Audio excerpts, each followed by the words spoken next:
100. We are live tonight at one of the other studios, our new studio here in RTP. RTP.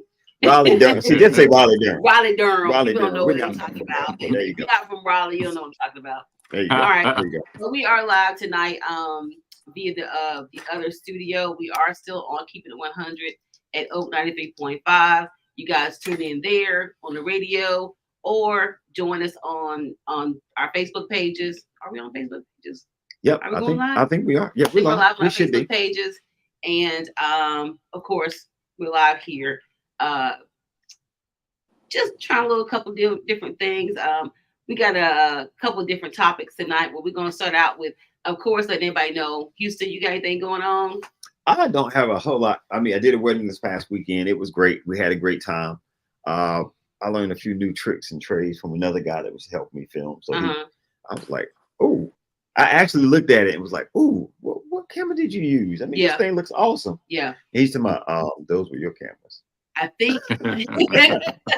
I said, okay.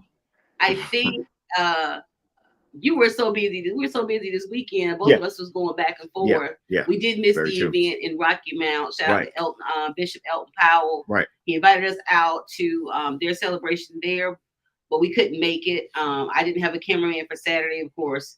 My producer was doing a wedding. I didn't have a cameraman, so of course I couldn't go. But I did promise him that we would come back and do another one of his events. We had our family and friends day at Mount Shiloh Missionary Baptist Church. Great food, great time. I was tired. 45 minutes sleep in the last 36 hours. It was a little bit, See, keep that up now. I know. Houston was telling me, go to bed. You need to go to bed. You need to go to sleep. I'm like, I got stuff to do. Yeah, we had a great time. Finally back on track. I got some sleep Sunday night and Monday. So I'm pretty good. That's good. Started school at East County University. So I'm back in school again. Y'all good. Pray for me because I've been fussing at my daughter about her grades and turning her assignments in. And right now I'm 9 in the hole because I wasn't able to start on time like everybody else. But I'm getting it done.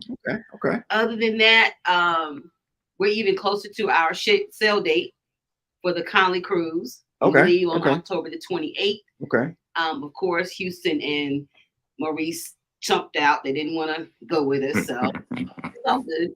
Hey, but see, you need to make sure that you take a camera. Oh yeah. You do some video. I'm gonna get to Houston because anybody that does not go, you will be able to see everything that we're doing. Well, most of what we're doing. I was about to say everything that y'all doing. You might not want to say that. Most of what we're doing, we're gonna be behaving ourselves. We're not teenagers anymore, so that's even worse. So go ahead. Yeah, I know, right? But other than that, we are set to sail. Gonna be flying out or driving. We have approximately about 60 or plus people going. This will be a little crowd. So looking forward to that. Also of course, my birthday is September the 13th coming up, but my daughter is going to be performing for the New Bend Eastern Missionary Baptist Association. She's doing praise dance for their big banquet that they're having. Okay. And so hopefully, if I don't go live there, I can get a camera from Houston and we can take some pictures and some videos and things like that. No doubt. But other than that, I am going to be resting. Okay. I think. Okay. Good try. Maurice, last time we talked to you was in Pittsburgh? No, I was. We don't know. All over the place. I was in Michigan. Michigan. Yeah, in Flint, Michigan. The Michelle Harrell was invited to come up there for her book. The police department up there had did their first program for helping women in need and problems that they've had from childhood up, as well as problems that they have as adults. So she was asked to come up to show off her book and to give a speech on on her life and what had happened. And so we was up there for that convention. It was a 1 week convention. It was their first one, and it went absolutely great. Excellent. Um, while we were there, they had the Back to the Brick. They got this thing downtown called Back to the Bricks, Yeah. and they have all these old vehicles that Oh, that's parade right. up and I Yeah. down. remember that. He showed a couple. Yeah, yeah, yeah. I remember Yeah, that. Okay. that was really neat. And the last, I think that Saturday is that Friday and Saturday is the day that they actually close down the streets and have the vehicles parked. So you saw I saw vehicles, and I got pictures and stuff of vehicles from Mhm. the 20s Okay. all the way up to now. And these guys will let you sit in them. They show you the engine, they show you everything. It was really interesting. And then from there, I went to Canada, to Windsor, Canada, over in Ontario, on Mhm. the other side of the river of Detroit, and went to Caesar's Palace and Okay. just had a ball there and Had a good time. everything. Well, You know, cool, I'm a cool. roulette wheel man, so you know when it comes to Oh, you can have casinos, that. I love the roulette wheel. It's just like that song Anticipation and everything, you know, when the Just wheel is hope it going. fall on your number. They are, look, I figured out. It took me a year to figure out how to play the game, but Okay. I figured it out now. So it's pretty Well, cool. lucrative. Isn't that what what's his name said in Pastor 57? Always He bet said on always black. bet on black. Always bet on black. Always bet on All black. right. So Cool, cool. of course, Maurice, you have anything else? You going anywhere else in the near future? Yeah. I might be heading up to Atlantic City. I haven't been there in a long time, so I might be going up there in October. And then, of course, February is my Star Trek cruise. So I'm going to do a Star Trek cruise at the end of February. And as of right now, I am celebrating the final year of my third daughter, my youngest daughter here in the States. This is her last year in high school. And Oh after wow! that, when June gets here, no more child support. Congratulations! Yeah. That's all right. So Yeah, I'm I still got two celebrating and a half daily. years left. It's gonna be all right. It's got to be a great. I mean, I think I'm gonna feel that empty nest syndrome for a quick minute Hmm. because I'm so used to now. Used to Jacob being there, but Jacob, as he got older, he was more gone when had his car, and he was always gone. And then he went to college, and he kind of weaned it a little bit because he was coming back and forth a lot, and then he kind of went to school. Yeah. Mm-hmm. And so Jamia is the kind of kid who on the weekend I wake up, she in the bed with me. You know what I'm saying? She laid in my bed. So I'm like, I don't know how that separation is gonna be of her not being, because that's the baby girl. She's the baby girl of the family. So I don't know. But I think when I get over it, mommy gonna be packing bags and hit the streets now. I'm Packing gonna be in the bags. streets. I'm gonna be hitting No, the streets. isn't that what you heard? She said, "I'm gonna be in the She streets. said, I'm gonna be in the streets. I I'm heard gonna I be said, of the streets." I'm That's gonna what she be said. hitting the streets. They gonna Of the be in the streets. streets. It's two All different right. things. But Of the I'm looking forward to watching her walk. That's the last one. My best friend, her daughter is like 2 years behind her. So officially in my house, when she walks, I'm done. But as far as I got a little close knit, family of the kids that grew up together, her daughter's gonna be the last one. So shout out to Ashley and Malia. So I'm looking forward to watching both of them in high school. It's gonna be something to see. Trust me. Oh, one more thing. My daughter, my granddaughter, turned 3 about last week, as a matter of fact. Yeah, she turned 3 years old. Man, that was fast. I mean, I remember she was just here, but then again, I remember when my youngest was just here. So time flies. Exactly. So now It she's does. 3 years old, and so we've been seeing a lot of pictures of her flying around and everything. So I think that from 6 to 12, those years just kind of like fly by. You don't really, you don't, because you go from that baby to that little toddler or adolescent running around the house to boom, teenager. Yeah. So I don't know. But anyway, of course, keeping it 100, we're still trying to do different things and seeing how we can, broaden our horizon and reach more people and things like that. So we're just asking that anybody that follows us or watches us, just keep hanging on. We're going to get there. We're going to, streamline this until it's exactly where we want it to be. So Gotcha. More content. We're going to be going, of course, live either in studio here or at studio at the radio station on Thursdays.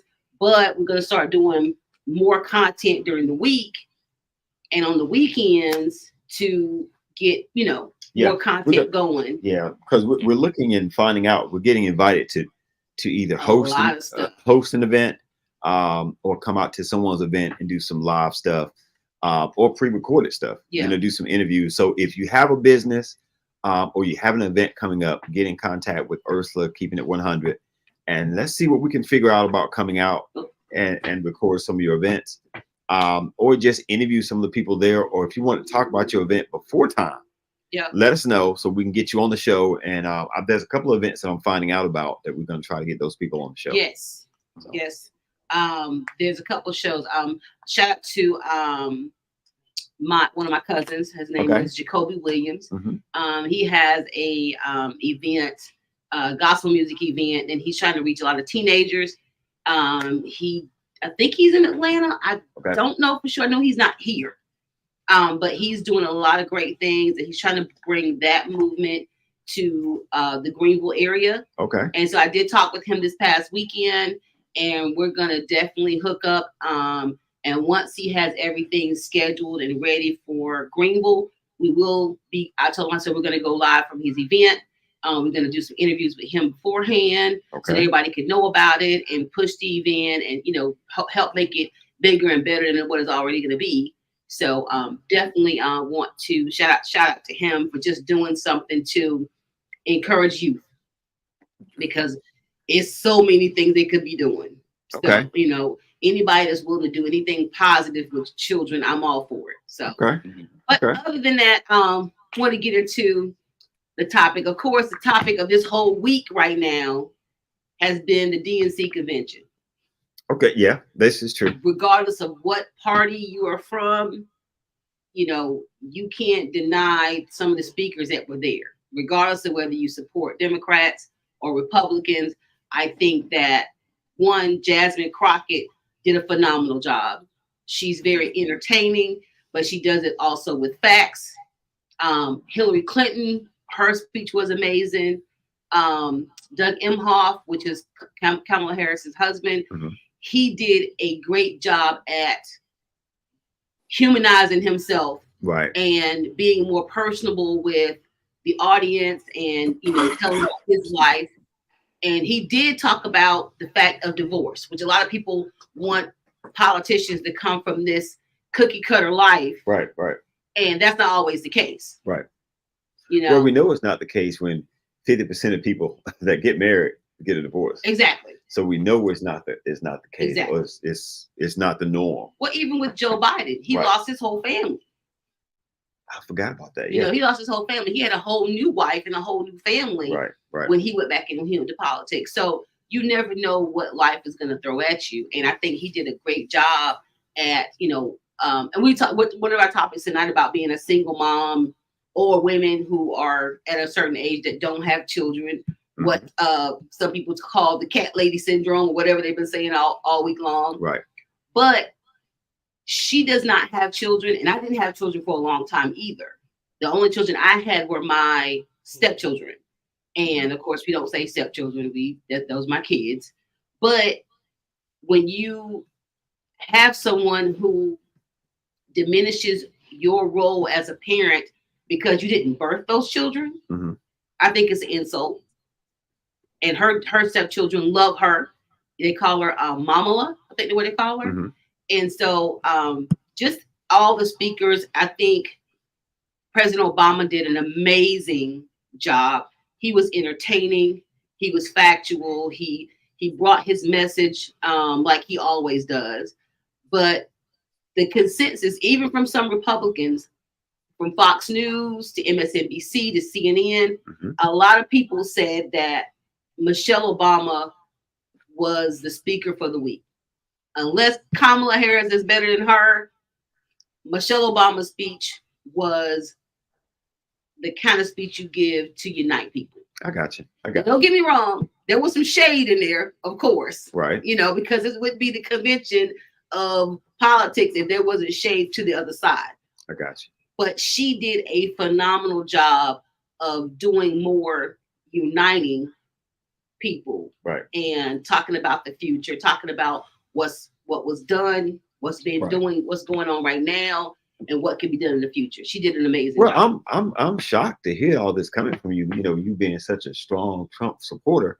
I'm completely shocked that she's gonna give all this credit. Yeah. You know, she's gonna give all this credit to everybody. Well, I'm just saying, when I tell you, shout out to North Carolina. Okay. Because during the roll call, right, I think the governor that did the shout out for North Carolina did an amazing job. Okay. We had Anthony Hamilton standing behind her. Right. The roll call was entertaining to see. Right. It was entertaining. I'm gonna tell you what I enjoyed the most for North Carolina: them playing PD Pop Up. And I thought that's what they were gonna do. I was really hoping. I'm like, that's the one song in all of music that focuses on just North Carolina. And had they had some shirts and was twisting them up there above their head when they was playing that song, I think I would have been done for the night. What I heard though, the governor was supposed to, his shirt was a pull away. So he was supposed to pull his shirt off and swing it like a helicopter. I'm actually talking to the governor next week to find out what happened. That's, we're gonna get him on the show and ask him why he did not pull his shirt off. No, he's supposed to be speaking tonight, I think.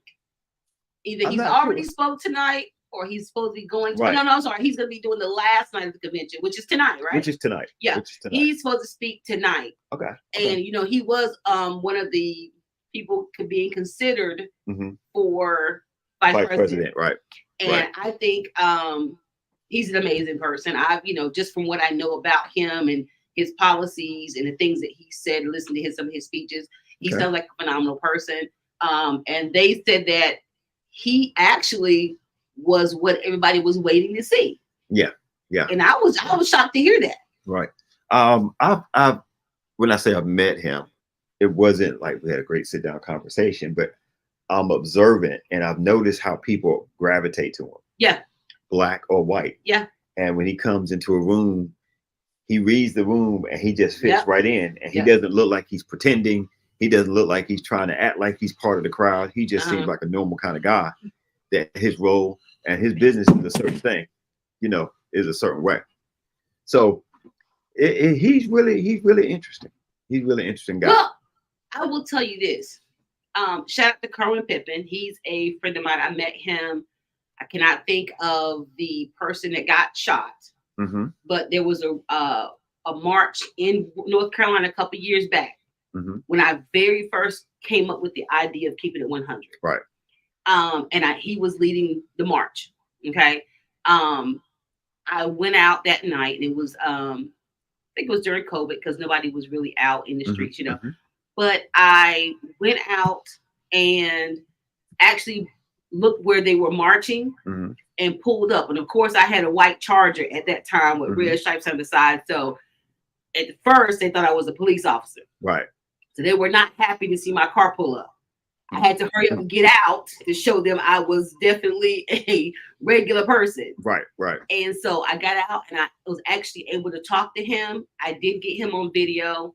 I am going to try to get him to come to the show before election time. He is so busy. And the testament to his story is he went to jail. He was in jail for a while. He got out and now he's on the, I'm not sure of the exact name, but it's pretty much of the crime committee for the governor. To go from where he was to now being at the table. Right. You know what I'm saying? That's a testament to who he is. Right. And he's a phenomenal person. I think, people that from the show, that anybody listen to our show would definitely love him. Gotcha. Okay. We have a bunch of people that we definitely want to bring on the show and people get to know. But other than that, I think the DNC convention is gonna probably highlight tonight, and I'm waiting for Kamala to really seal the deal tonight, pretty much. I got you. So, we shall see. Yeah. Now, and so, Maurice, what do you have to say? Because I know you have your opinion, and we usually, butt heads. But what do you have to say? I enjoy the fact that the DNC was as powerful as it was. I'll be honest with you, I was a little shocked at one point, because usually they, stay on one end. The Democrats usually sit on one end of a stick.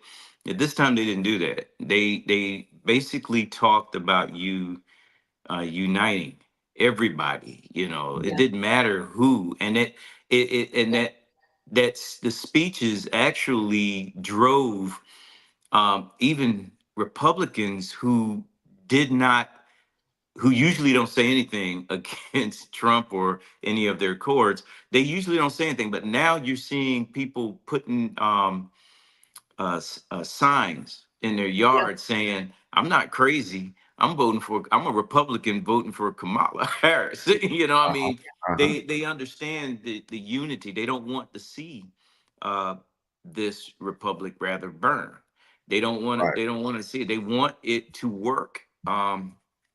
And stay as long as them, because if it does fall, if this man gets what he wants and causes it to fall, that opens up the door to different countries to do what they want to do, with this country and with the people. And already we're in bad shape. We still got work to do, even after the fact. Yeah. It doesn't stop when she becomes president. There needs to be more support, as well as from the lowest point of our city and our councils all the way up state and federal. So it doesn't stop after the votes are cast.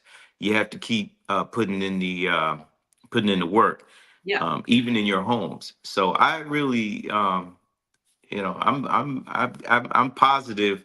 I got a lot of positive feelings that things are going to turn out for the best. I don't think this guy's going to make it, because I don't think that Trump is going to make it, because it's just some of the annex that have taken place are just silly. And I'm not hearing a lot of people talking this Trump rhetoric Not out here in like the not open like anymore. we used Not to. like before, right? Not like before. Now I'm going to say this. That could be a smart move, because they could be working in silence. Yeah. Could be too, yeah. Because sometimes we have a bad habit, especially in our community. We have a real bad habit of shouting out what we're going to do. Yep. Showing our hands way too much, instead of being, sometimes it's best to be quiet and financially sound and buy buildings and buy service. Yeah. Because what gets me is, how other communities do that all the time. Indian, the Indian community here is really big, and they be doing stuff. Because I work with some Indian guys from India, and I'm shocked at some of the things that they be doing. Yeah. And he's like, "Oh, my son, he was with a group of 80 other guys, and we all got a bus for them, and they went down to Florida for this event and that event, school and class, and a variety of different things. It's amazing." The Arabics are much quieter. I was talking to Jody Vines today. We had a discussion, and I told him, I says, well, you got to understand, the Arabic community, and I'm specifically talking about Saudi Arabia, they have been involved in the U.S. in politics ever since the 50s, and nobody really knows it. They are the ones that a lot of them pull the strings. Yeah. Most people don't believe it, but I tell them, I says, well, if you won't believe me, then watch this movie called Power. Denzel Washington played along with Richard Gere, played in this movie called Power. And man, it was one of those his first films. I think one of Denzel's opening first films where he actually plays a villain in this thing, and I mean he plays a really bad guy. Yeah, what was the name of that? It's called Power. I thought the only villain he ever played was in what's the name of it? You talking about when he played the you talking about the one where he played a cop, Training Day. Training Day. Yeah. Nah, I've never seen him play the bad guy but once. You're gonna have to find that the commercial and send it to us. Yeah. Yeah. This movie, I'm gonna look for it while we talking. Well, I think with the DNC, what they did was, regardless of what your religious beliefs are, regardless of what your moral beliefs about abortion, the pro-life, I think they left the window, or for gay marriage, or anything that they kind of encompass everybody. Mm-hmm. They didn't isolate anybody. They said that in the one thing that she said was she wanted, and Biden said it also, he wanted his cabinet, he wanted his government to look like the people. Mm-hmm. And I was a lot of people criticize President Obama back in the day. Well, he didn't do enough for Black people. And I get how they felt, because that's the first time we've ever had an African American in power like that. Mm-hmm. But when you started to be president of the United States, you have to be president for everybody. Right. That's right. That's right. The same way you complain about presidents who only did stuff for certain people, mm-hmm. you have to then turn around and look at just what you're asking him to do. Mm-hmm. And so, a lot of people think, well, she's a woman. I'm sorry. I think that women can be just as capable of running businesses as men can. Most women run the household budget. Mm-hmm. You said be quiet. We just listened. Whatever. Mm-hmm. Anyway, well, I'm not saying anything negative against that. I think that when you limit what you think a person can do based on their gender, mm-hmm. based on their race, you really do a disservice, because you never know the next Shirley Chisholm. You know what I'm saying? The next Martin Luther King. You don't know who you have if you continually limit people based on a characteristic. No, I agree with that. I mean, I definitely agree with that. I think on both sides, it can be taken too far. Exactly. It can be taken too far from a man's side and female side. Mm-hmm. Donald Trump has showed how it can go too far. Yeah. Because as a man, some of the stuff that he's doing, all of us are like, you really just, even people that support him go, now, I don't agree with everything he does. They'll mm-hmm. kind of make that comment when they know he's way out of bounds, but they still going to support him. So what you're saying. So me and Maurice talked about that online. Right. Somebody, what was the video, the picture? Somebody had a picture of Trump in the back window. Yeah. And a picture. And on the bottom. Strapped up. Oh, I saw that. Yeah, I saw that. And they said he shared it. I think that somebody, now, of course, somebody could have made that up. Yeah. But on the back of the truck, I saw that where it has Kamala tied up. Yeah. And gagged. Yeah. And it was a picture. But they did the same thing with Biden. Yeah. But come on. The problem that I have with that is we never want harm to come to somebody. Right. Our slogans or our when we go out and we march or whatever, it's never about hurting someone else. Right. If anything, it's about equality or protesting against injustice. Right. It's never oh, I can't stand him and something needs to happen to him, or showing him hanging by a rope. Or we've never done it. It's like nobody wanted him to get killed when that assassination attempt. Right. We want him to go away. Right. But we don't want him to be harmed. Right. But that's the difference between certain people. Some will go to the extreme. It's like a fight. Yeah. To me, there's a certain level to a fight. Yeah. Yeah. But that's just because of who I am. Yeah. If we get into a fight, I may try to hurt you to get you off me, but I'm not trying to break your jaw and kill you. Yeah. But some people, they like, well, we in a fight, it's all out. Yeah. I've seen. So they feel that same way when it comes to politics. That's Yeah. why they say, hey, don't talk about politics at work, because some people don't know how to stop. They just go on and on. Yeah. And some people, when it comes to their, you know, their beliefs, they'll go with it till the end. Yeah. Yeah. You know, until someone's dead, and then they're still going to talk about it. Well, if she hadn't said what she said, she wouldn't have ended it. Yeah. Really? Yeah.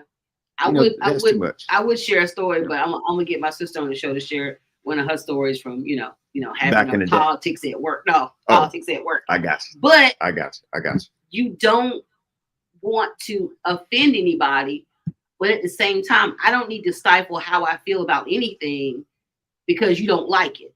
Right. Here's the thing. I mean, what I'm saying about that is this. We say that, and we believe in that. That's why when we marched, you know, our ancestors, our family, you know, great grandparents, whatever, and they would march, they would do a peaceful march, but the people across the street throwing rocks, and sicking dogs, they don't care. Yeah. You know, some people don't care. Yeah. They're gonna fight with everything they have. And when I say that, that's what we should do. I'm not talking about the violent part, the violence itself. I'm saying, as far as if we want to do better in life, or our kids to do better, we got to be tough on them and make them do certain things, or take them certain places, and with a group of other people, and then they understand, okay, well, I see why math is important. I see why this is important, and we quietly move along, you know, that line. But that's a whole nother subject. Well, I mean, I've seen fights where back in the day, we all was in school around the same time. Right. And when there was a fight, I'm younger than you. There was just about fighting, somebody being a winner, somebody being a loser, and then it was over. It was over. And that guy might be like, okay, I lost today, but he's thinking in the back of his mind, I might get another day. But he didn't think about going to get a knife and wait till you see the guy down the hall. Or having him on the ground and stomping his head trying to kill him. Right. Yeah. These kids have no moral compass in today's society. I'm gonna say some. Some don't, because I've seen some fights where it was more about maiming and harming somebody, which, I mean, that's what a fight is anyway, you know. But when you hear the reason behind the fight, you looked at me too long. You stepped on my foot, you know, you tried to talk to my girl. Right. And I'm just like, I've always been that I'm not going to fight over someone talking to somebody that I'm talking to, because all he has to do is shut it down. Right. Right. But he didn't want to shut it down. Exactly. You know, when a girl was fighting over you, you'd be like, tag on. Okay. Other girls. I'm the man now. Oh, yeah. Because other women want to know what were they fighting about. So, but I've learned through years of, like, I'm trying to school my daughter on that. If you have a guy who's going to let you, or let a girl try to fight you because she wants you, right. You know what I'm saying? Right. That she wants him, then what you need to do is turn around and look at him and see what he's going to say. Right. If he says nothing, you turn to her and say, you know what? Give me about 5 minutes and I'm going to gift wrap him and give him to you. Right. Right. I get it. But anyway, yeah, I think that what I heard was feel good messages throughout that whole convention. I saw people from all walks of life. People were getting along. People were having a good time. And I would say there was no name calling, but yeah, they did call a couple names. They did, you know, they did do some references, you know.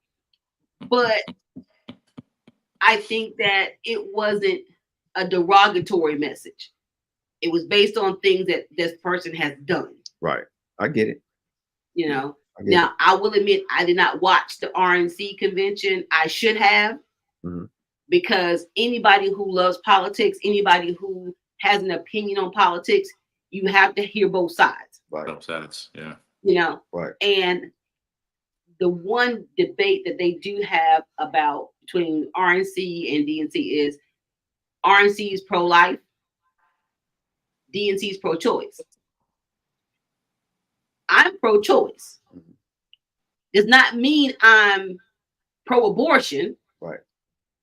it means that, and I think that, all pregnancies should be a blessing. Right. But I also believe in pro-choice because what my mind and body can handle, somebody else may not be able to. Right.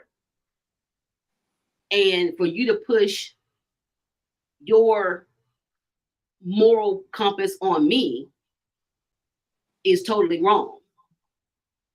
I mean, look, I agree.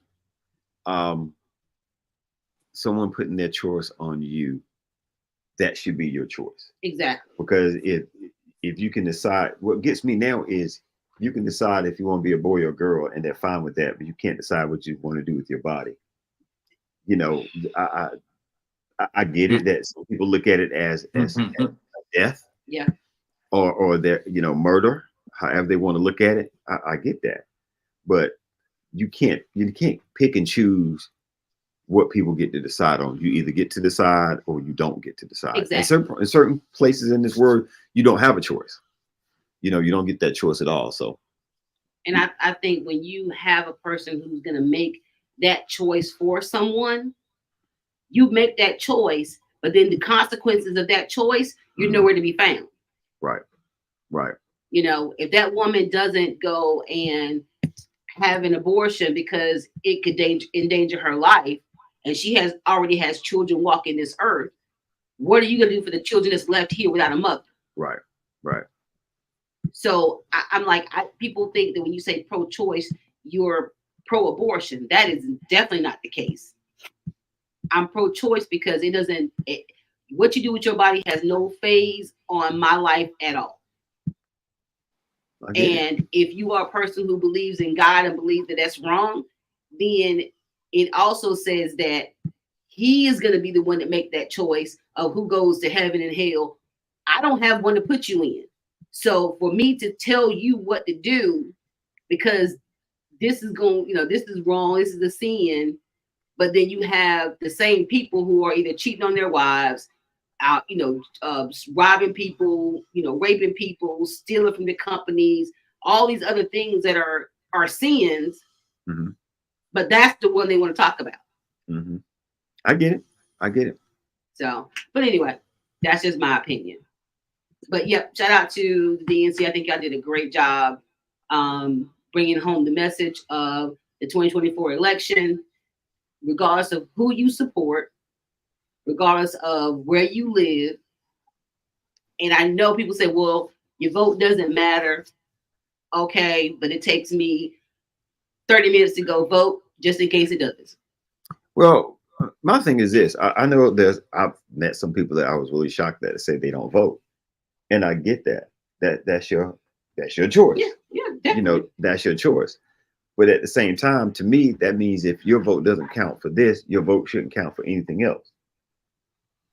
You shouldn't have to worry about if things are too high, if this happens. Well, don't worry about it, because you don't want to be a part of the system to make decisions and choices on certain things. So, well, also, and I'm going to say Black people, a lot of us don't realize that we think about the presidential election, which is great. But if you're not selecting, I was going to bring that up, your local sheriff, your police chief, your governor, your mayor, your judges, if you're not voting for those people, then you're not going to see a change in your life at all. Yeah. So I think that we have done ourselves a disservice by never really focusing on those smaller elections, because we think, well, we put this person in the White House, everything's going to be fine. Right. That is not the case. We're going to, whether it's this show or another, I want to break that down. I want to bring somebody on I'm not going to say that he's a politician, but I want someone to bring someone on to, we can have a diagram that it pulls, okay, this is how this thing works. Yeah. You got your mayor, and you've got your city council people, and then you got, your congressman, your House of Representative, how this stuff works. How it goes all the way up. How does it work? Because in your county, you got people that control what your county taxes are, you know, and stuff like that. That's my understanding of it. I could be wrong, and someone come on and go, I'm completely wrong. Incorrect. Yeah. But you've got people right here in your community, your zip code, and your county that makes decisions for you. So you get to pick and choose who that person is. So you need to understand that. You know, so people don't understand how it all works. Yeah. You know, that's just my 2 cents. Ursula, it's on you, but I do have a video I could play we could talk about. You just let me know. Please It do. is not the video that we had. Oh, you know, I got an opinion about everything. Yes, so. Okay, let's see. Let me know if you hear this, okay? Most popular video there we go. On YouTube right now is 8 reasons you should not marry a single mother. Here's a video. I have the utmost respect for all females, but this is a male advisory channel. Gentlemen, I would not advise you to marry a single mother. Here are the 8 disadvantages of marrying a single mother. 1, you can never discipline that child. It's not. 2, if the mother leaves, that's it. You have no hold over the child at all. Even though you had an emotional bond with that child, doesn't matter. If the mother is pissed off at you, she will use that against you. 3, your resources goes into another man's DNA. 4, if it's a girl, huge problem. All it takes is female teenage rage for her to accuse you of any sexual act. The mother will never ever believe you over her child, and the relationship will never be the same again. 5, there will never be spontaneous sex. 6, you will always need a babysitter. 7, you will always be in a relationship with the father of the child as well. You will never have time to build a relationship with the mother alone. Relationships are hard enough as it is. You shouldn't have a third person involved. And 8, and you will never, ever, ever come first. And holy crap, I got a lot of pushback on this video. You daggone right. All right, so what? You daggone right. Okay, you can break it down. Play the first one again. The very first one? Yeah, the very first reason. Let's break down the video. I have the utmost respect for all females, but this is a male advisory channel. Gentlemen, I would not advise you to marry a single mother. Here are the 8 disadvantages of marrying a single mother. 1, you can never discipline that child. It's not. Okay. 1, you can never discipline that child. Let me say this first, 'cause I know where you're going with it. Okay. Let me say this first. You may be okay with him disciplining the child. You may. But do you know of other women that were like, oh, no, he can't be hitting my child now. He can't be doing certain things to my child. Course. Okay. Okay. But I also know of men who don't want a woman discipline their child, or who has a baby mother or ex-wife who doesn't want the new wife discipline their children. And so that whole reason that he's coming up with is really just a conversation that you need to have. Because I did not feel comfortable disciplining my children when they were with them. Okay. All right. So let's decide what discipline and putting the hands on a kid means. Now, when you say discipline covers a whole lot of things. Right, putting hands on a child. It's not just putting your hands on the child. Exactly. You can't tell my child to go sit in the corner. You can't tell my child to not go outside. I mean, tell me what she did and I'll tell her. Okay. Yeah, I have no problem. I have no problem with you know, there comes a time where there needs to be a disciplinary action until mom or that mother gets home and everything. I do not condone a step parent putting their hands on a child. I don't. That's why he's saying that. Yeah, he's saying that's why, you know, dating a single mom, there's issues because you'll never be able to put your hands on that child. You'll never be able to. Right, and you shouldn't. And even, right, and even as a guy, since we're saying since mainly he's talking about a man dating a single mother, and we're on that particular platform, no man should want to put his hands on her kid. You know, he shouldn't want to. He needs to look at the mom and says, hey, you need to discipline your kid.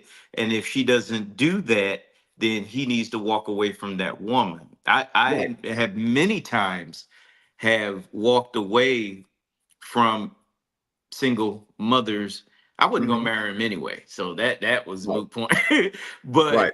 when I dated them and they had kids that they could not control, Mhm. and I would say, hey, look, you know, could you do something about that? You know, I mean, that's not kosher. And she's like, well, she gives excuses for the kid. Okay, now it's time for me to leave the mother, and I won't date her Right. no more. Right. It's not Right. worth it. Now, Mhm. now, and I've done it, and enjoyed it. I had a pretty decent situation, where I didn't have a really big problem with the kids. Was really close with them the whole Yeah. nine. But I've seen other situations where it was not the same way. The child might be sneaking off, or when the mom's not there, they really rambunctious doing stuff. And he's Mhm. like, I can't control this child like I want to. Mhm. And that's why he's making that comment. I'm not saying he's right or wrong, but he's saying, hey, these are signs you need to look at. The same way that women go, these are signs you need to look at when you're dating a man. He might be this, he might be that, he might be this. What he's doing is he's giving examples of why you need to look at these 8 things. Yeah. If you're going to date a month, you need to look at this. Okay. Yeah. Okay. All right. All right. So wait, I'm going Go to ahead. say this. Okay. As a mom who has not only a son who feel like a football player. Okay. So ain't too many people going to be able to come in and handle him anyway. That's a whole different situation when you have 2 grown alpha males in the house. Okay. My son doesn't live at the house anymore. That's his home, but he's away. I have a 15-year-old daughter. So I'm not the kind of woman that's going to be bringing any man back and forth in my house without there being some kind of established relationship between the 2. Right. Okay. Now, I think discipline is age appropriate. Different things. Now, if you're in our lives as your situation, and in my situation, Right. my youngest daughter was a year and a half, something like that, when she came down to live with it. Well, no, I'm sorry, about 2. About 2. When she came to live with us. So she was still at that toddler age. Okay. So popping her on the behind, fine, but he also and what was the popping on the behind for? What depending on what now one thing I will say about my children at that time, the younger age, okay, they were just ordinary kids. It wasn't about you not my mama, you not this. I never had those issues at that time. Right. And I only had that issue with one. Okay. But I love children.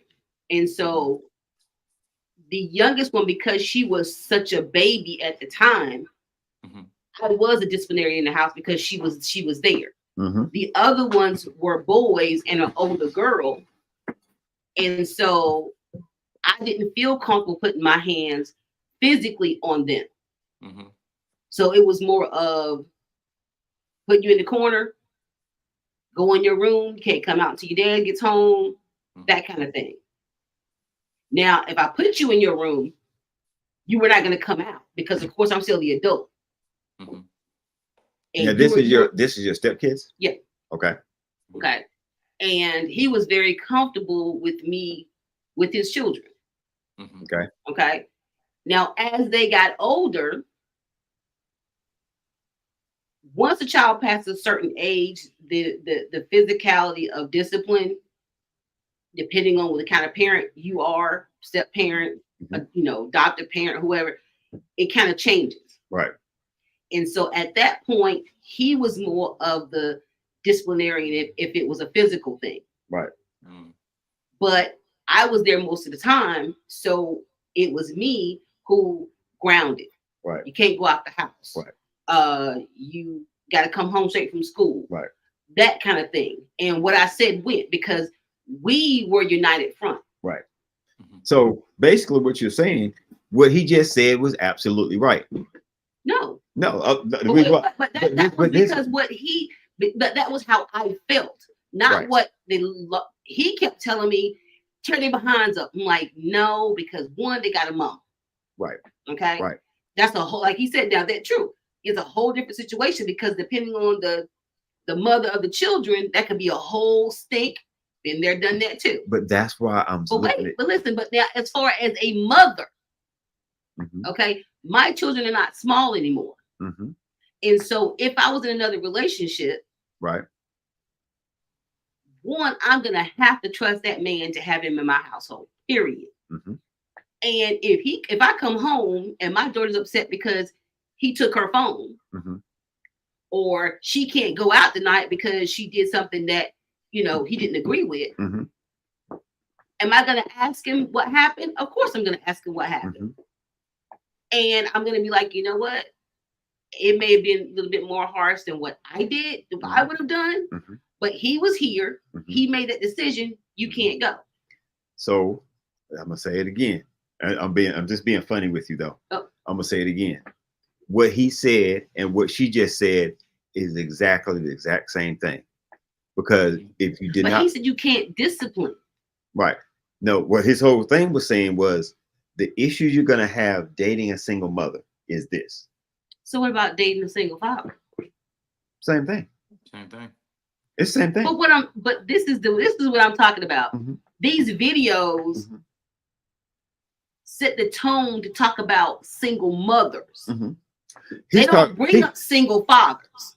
He don't need to worry about single fathers, because his channel is talking about what issues men are having. Okay. Bet. So you can find a woman that she can say, we're gonna start making videos about single daddies. Well, wait a minute. Wait. Let me say this. Baby mama. Let me say this. They've been doing that every time. They've been doing that since YouTube been out. Every time.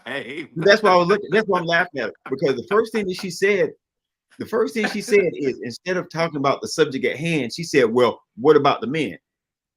We play this video to talk about this. Everything you guys play is always a negative aspect of a woman. Being a single mom, being a woman over a certain age, being questioning her value. It's like all of them are really set to tear down a woman. It's not set to tear down. It's just bringing up a conversation. A conversation saying this is what this guy, right? It's what this guy feels, what he thinks. Okay, now you take it from there using the same example that he's talking about, which is I have a single mother and she's bringing and there's a guy that's dating her. How do you work it? Okay, so work it from there. And everything. Now, if there's a video that comes up that says something about a single father with kids and the mother shouldn't date a single father with kids, then you take it from there. But at this point, okay, you have the situation has to do with a single mother and a guy dating a single mother. Now, you have said numerous times that you agreed with the guy in more ways than one. And I've sat here just listening. I'm like, yeah, you agree. So I agree with you. No, I agree with dating a woman with children is not for everybody. Right.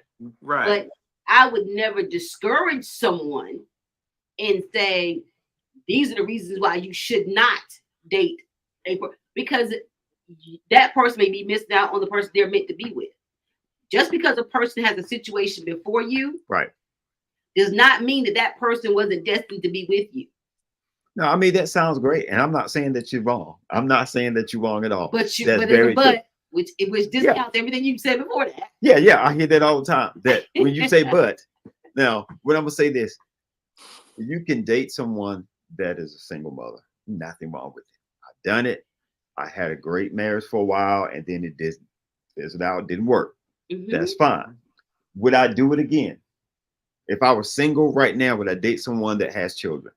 I really have to think about it. One, because the way that I'm built, I enjoy kids. Exactly. I enjoy spending time with them. I enjoy taking the son and maybe we might go to the park and the whole nine, because I've dated people that were single moms. Exactly. Dad might still been in the picture. The dad might still been in town.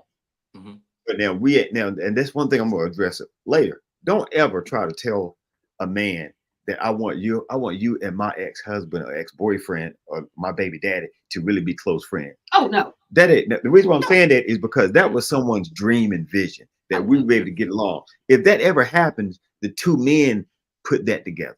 Exactly. They just happened. It might have been a birthday gathering, might have been a cookout, and they realize, okay, this dude ain't all that bad, and they get along. Okay, we got something in common. We cool.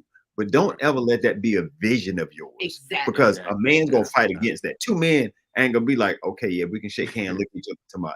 Now I know that she do the tricks that she do. Now I'm looking at you. It ain't got nothing to do with that. What did I just say? That's what I said. Two men are gonna think about that. You don't think women do that? Two men are gonna think about. I didn't say. See what she do again. She brought up what the women saying. I'm just telling you. We think the same way.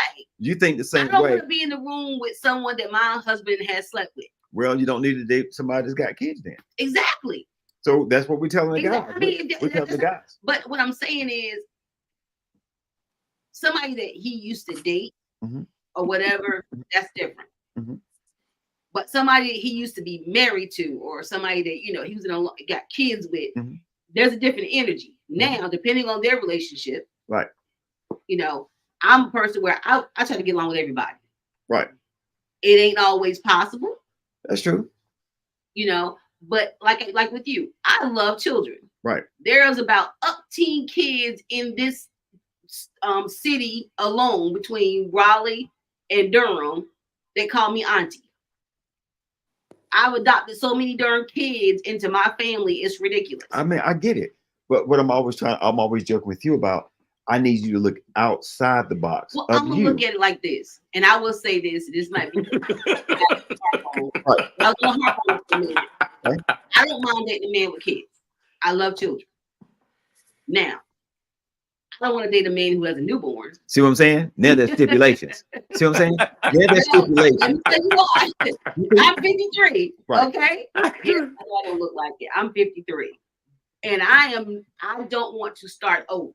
Now, if I'm in love with this man, if it just so happened that for whatever reason we in love, then I'm just gonna have to dig my heels in and deal with it. Right. But I don't want to take case in point, Angelica and Jabari have my two nephews at the house. Right.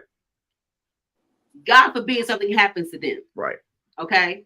That's different. As much as I don't want to raise another set of kids, right, I'm gonna feel compelled to take them myself. Right. I get it. Not the other grandma. That ain't got nothing to do with that. But Ursula, that has absolutely nothing to do with what that guy said. Okay, granted, you're talking about someone that you already have a firm foundation relationship with, and they're not someone you're dating. Okay, you're not dating Jabari, and you're not dating his wife or anything like that. What we're talking about, what we're talking about is this guy in the video said that he doesn't recommend that single men date single women with children. That is what that's all he's saying is now. Here's the reasons. He said here's the reason. But you guys are talking about a video that this man made based on his experience. Yes. But you tell me where did he get it from? No. He didn't. Now, as you go along, I've looked at his stuff before. Okay. He's not basing it off just his experience because he might not have been married to anyone with kids. He's basing it off these are things that have come up in the past. What did you just? Well, okay, so let me say this: bitter men who probably got their feelings hurt. So let me ask you this question: why do you not want to date someone with a small child? Because I'm at the age now where I want to kind of just jet set and be free to do what I want to do.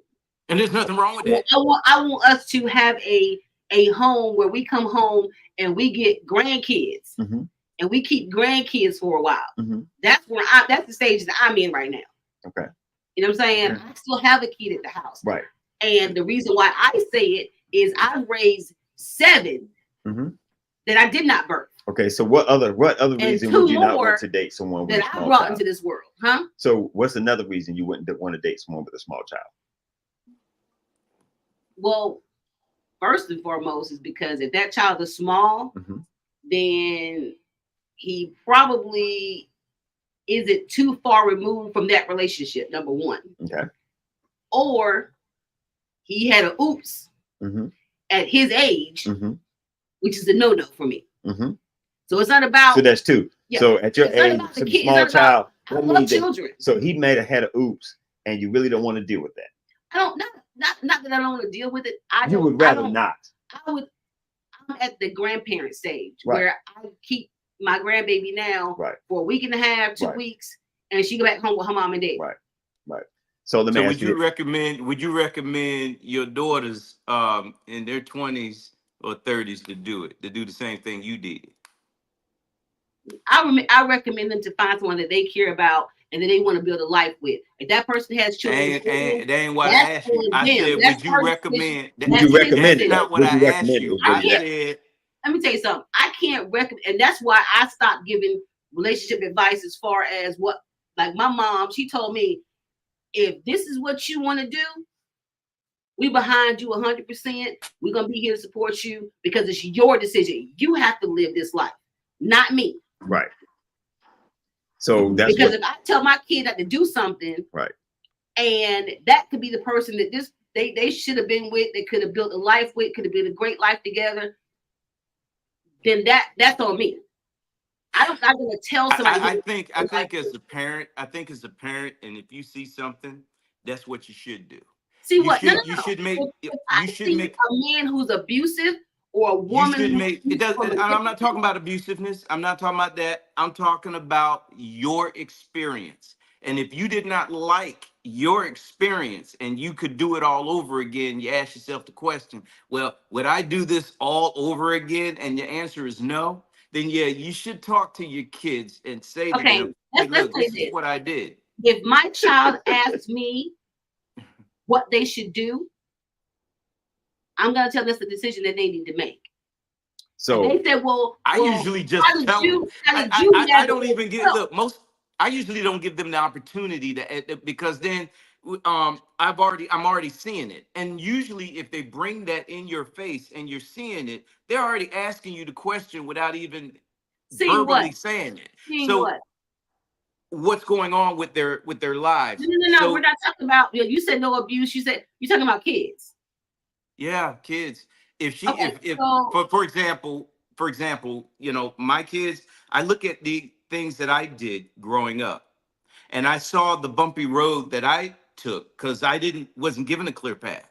So therefore, I tell my kids, okay, don't take this path that I took because it was a bumpy path. You want to take this path, okay? Now they have a choice. They could either take the bumpy path that I took, or they could take the clear path. So no, I'm not going to tell them, hey, look. Do you not think that the clear path may eventually be bumpy down the road itself? No, I think that the bumpy path that I took was bad for me. And your path. And the bumps that you made along that road, but you know what? Along that road. But Ursula, do we does the highway that in Raleigh now, the highway, is that still a bumpy path that that we still travel on? Is a dirt road or a plank road that goes from Raleigh all the way to Greenville? No, it's been smoothed out. And now there's bypasses and other turns and stuff. Why we don't tell people to take a trail to come all the way from Greenville to Raleigh no more. We do things differently now. I got a question for you. Yeah. You telling me to go to Greenville. All right. Yeah. Mm-hmm. I'm used to taking the route through Wilson. Okay. He's like, hey, there's a freeway that goes straight through. You don't even have to get off and go through the lights and the towns and none of that stuff. Okay. And for the first time, I take that straightaway. Yeah. And along that straightaway, I have a car accident. Right. So do I blame you for telling me to go that way when I could have went the way I know? Or did I choose to go? You did, but like one, I don't know if you're about to say this. History shows taking that clear path has normally gotten you there safely. Now, that's just the path that we took. Now, are you going to have a flat tire along the way? Possibly. Are you going to get into a car accident? Possibly. The road could be bumpy. but the road can be bumpy. Now you can get to Greenville also by cutting through the woods, going through a ditch, because you can still get to Greenville. And who's gonna be out there? Who's gonna be out there to help you? What state trooper is gonna come out there to look out? Y'all are just taking it so hard. No, we're So, trying to keep it basic. Question. You told me to go a certain way because that way was clear, but that way ended up causing a major wreck. Somebody died. So who's responsible now for me taking that direction? So let me ask you this. because you still make the choice. You told me to go that way. You still get to make a choice. I told you to be careful too. I'm not gonna make y'all messing. What I'm saying is I'm not gonna make my children do things. I'm going to give them these suggestions and tell them what I did and say, hey, look, man, or girl, you don't want to go down this path, okay? You don't want to do this. I did this and it did not work. So back to that, no, I wouldn't suggest to my kids to date anyone that has children already. Wait. So what if your child has a kid already? If my child has a kid already and they're single, be alone for the rest of their life. See, nobody said being alone. And they're single. Let me. I got to answer that. And they're single, and they have a child. Okay, yeah. This is my suggestion to them. Let's say it's a girl. Yes, that child is your only responsibility. Not going out here and finding a man or doing that. This is your responsibility. I don't care what that you want to go out and date. I don't care that you want to do this. This child is your responsibility. You brought him or her into this world, so therefore you deal with that. When that child is grown, wait, let me finish. When that child is grown and gone on about and moving up in the world, then go live the life that you really want to live and have a man or a woman or whatever the case may be. That's what I would tell them. So what you're saying is, if your daughter has a kid, yes, then she's not supposed to date, go out, do anything but raise her kid. Because let me tell you something. Okay. I still go out. I still go on trips, but I raise my children very, very well. So if I choose to date somebody, that does not take away from me being a mother. That's you.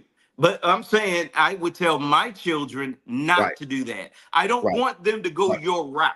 That you did it, that's fine. Okay, it worked for you. So what you're telling her, hold on, what you're telling her is she needs to be alone. What do you consider alone? But she's not alone. She's got that kid. She's got that child. Oh, okay, so wait a minute. So how's she alone? You got to be kidding me. So wait a minute. No. So what you're saying is, for how long is the kid gonna be grown? Is it 18? Is it 21? Is it 25? I usually kick the kids out at 18. Okay, well, first of all, just because the kid is 18, I mean they grown. Yeah, it does. To me, they are grown. To me, they're grown. No, they're legally grown. Now, if you want to keep them home, that's fine. So we're just using the term legally. They're grown. Now, I'm not saying I will kick mine out, but at 18, that child could decide, Mom, I don't want to live here no more. True. Yeah.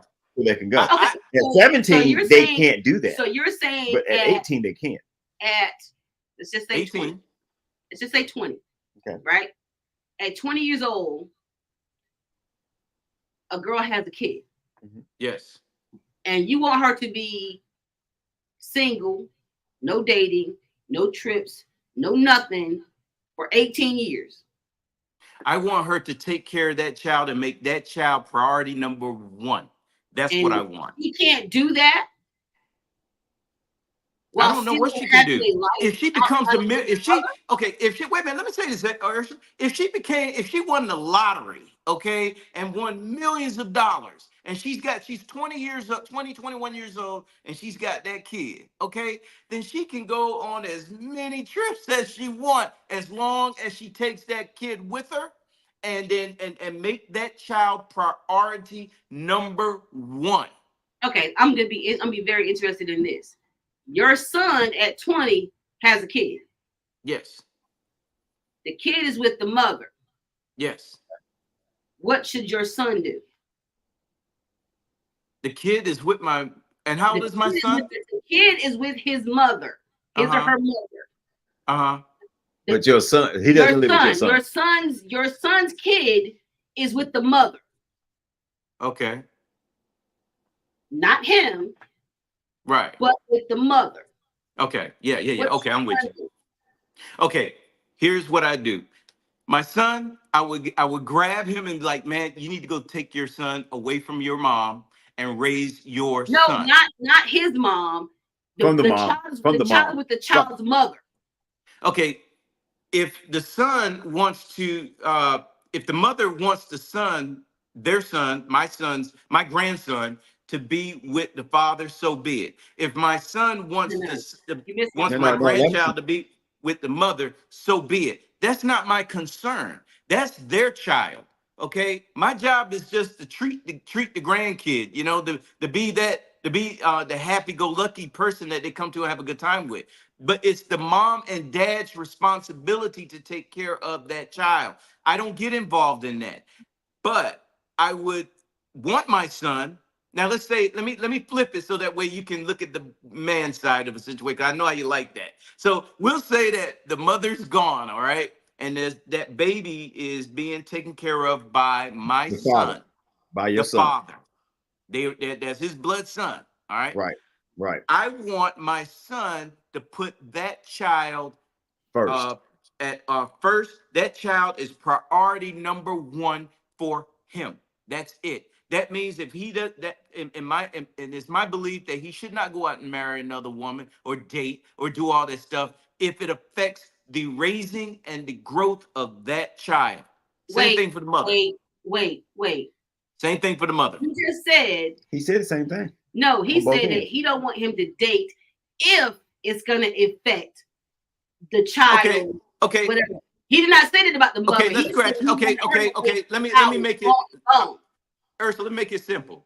That child is the priority of my daughter or my son, and they should put that child number one. Now, they should not be so involved in looking for a man or looking for a woman or somebody else to come in to fulfill their lives as a family. No, I don't care for that. What I care about is them taking care of that child.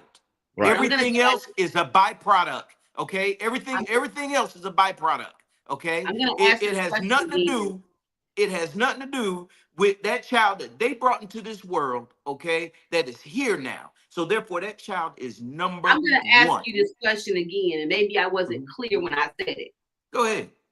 If your son gets a girl pregnant, yes, that girl has that child. The child is with that girl.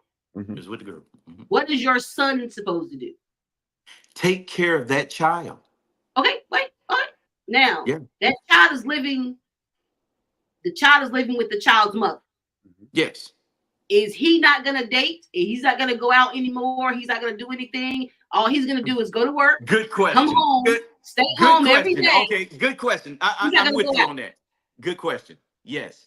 Then if he's not living with the child on a 24-hour, 7-day-a-week basis, and he only get the child every so weekend, but he pays child support and the insurance and stuff, and he can handle that, then he can go ahead and get married and do whatever he want to do. That's a bunch of boy. Let me stop. Now flip the script. Wait a minute. Flip the script. Flip the script. Now, let's say that my son, has the child because the mother does not want to raise and take care of the child like that. She'd rather pay child support, okay? But the baby lives with the dad. Okay. That son, I don't expect my son to go out and I expect him to do the same thing as that female did. No, you don't need to go out and do all this searching for a woman or trips and all that stuff. That child is number one. But mom, since she doesn't live with the child 24/7, and she does pay child support, she can go and get married, go on as many trips as she wants, have as many men as she deemed fit, because she's not with that child. That child is not priority number one. for her because Well, she's got her. basically, She's not raising a child. So right, yeah, basically, it but goes listen, both ways. right. I want to make it make sense. Basic. No, it makes No, sense. it It makes sense. No, It makes sense. I'm not saying that the way he's saying it is just going to be completely clean. It's slate. His main focus is this: the child is the most important thing. If the child is staying with the mother needs to spend as much time with the child, do everything she can with the child. Now, I'm going to say this slightly differently. If she wants to go out from time to time with her friends, but somebody's watching the child and she slips off, but not every weekend thing. But if she every once in a while, she may take a trip, have a look fun with her girlfriend, but she is concentrating on that child, and that's her focus. The same thing on the man's side. The child is his focus. He take him to school. He helps with his homework. He feeds him. He does stuff. And the child don't know anything about what he's doing if he do see somebody else. The same way the mother should be. That if the mother meets somebody and she's interested, that child shouldn't have anything to do with it. That child is the main focus. That's his thought. That's what he's saying. That's not what he said. That's what you just said. That's what I'm just saying. Yeah, but that's basically what you're saying. I'm gonna ask you, is that basically what you're saying though? Yep. No, you didn't. He just said. But no, here's the difference. I understand man lingo. Let me just say that. I knew exactly. Man lingo is simple. I understand English. Ursula, man lingo is simple, and I laid it for you. No, it's not. I laid it for you like a If it was simple, you wouldn't need other men to explain what you're saying. No, I didn't need him. I didn't need him. Wait. I didn't need him. I did not need him to explain it. What I had to do was explain it to a woman. The problem is when something is laid out for you simply, you can't accept it. Okay, I laid it out like a Swanson dinner. Okay, you got your pie here, you got your main tray there, and you got your veggie. I gave it to you as simple as possible, but you don't want to accept it. Okay, hold on. No. We're gonna go to number 2. Let's go to number 2. Okay, that's a dang shame. Let's go to number 2. That's it. You have no hold over the child at all. Even though you had an emotional bond with that child, doesn't matter. If the mother is pissed off at you, she will use that against you. 3, your resources goes into another man's DNA. He's talking about a particular kind of goes into another man's DNA. 4, if it's a girl, huge problem. 1, you can never discipline that child. It's not. Let me listen if to the mother leaves, that's it. You have no hold over the child at all. Even though you had an emotional bond. I got it. What was number 2? Number 2 is when the mother leaves with that child and you develop a relationship with them, you have no hold over that child. Right. Okay. And again, he's talking about a certain kind of woman. He's talking about 60%, 70% of women out there. The reason why I say that is because if you are dating someone and you get involved, and he said dating. He said dating a single mother. So if you're dating someone and you guys are real close for 6, 7, 8 months, and you get close with that child, and then for whatever reason she don't want this anymore, or you don't want it anymore, a lot of men still have no problem being cool with that child. Okay. Yep. Most women will be like, no, don't call my son, don't call my daughter, don't send her no money. That is a particular kind of woman. Right. And what he's saying is that there's enough women out there to make it a problem. So the reason why I would say not date a single woman is these are things to look at. He didn't say all women. He's saying these are things to look out for. That's basically what he's saying. Hey. Okay. I'm gonna say this because I think in these conversations really like hurt my nerve because they raise your blood pressure. You guys talk about women in the context of everybody that these men are talking about is an everyday ordinary woman. That is not the case. Why is it not? I know plenty of women. Most of the women that I know don't mind if they had a boyfriend or whatever, and as long as that person was not abusive, as long as that person was not, they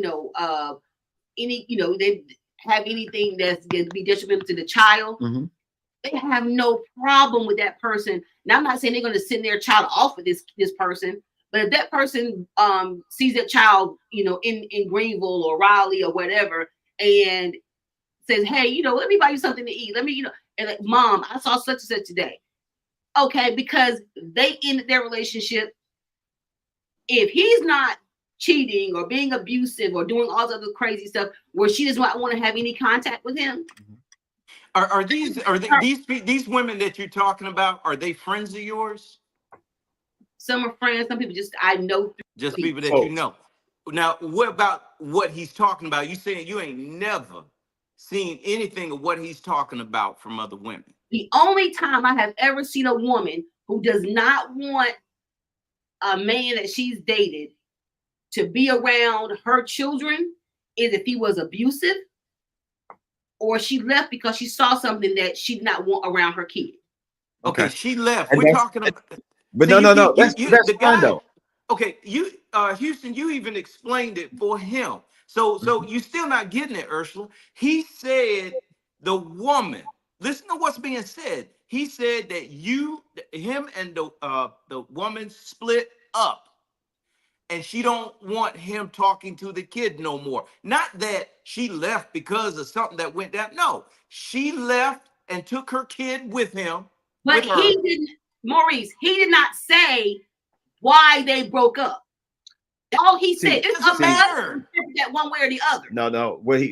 Because most women just gonna pick up and leave and be like, "Oh, I ain't talking to you no more. You can't talk to my kid no more." Ursula, it doesn't matter. It doesn't matter. He made a plain, simple. Here we go again. Simplicity. He said, if y'all split and she takes the kid with, you don't need to know why they split. But the fact is that they split and she took the kid with her and don't want him to have contact with the kid. So it don't matter why they split. Then you take it from there. Yeah. Okay. That's what he's saying. Okay, if it doesn't matter, then we're gonna suppose he was abusive. Okay, so that's fine.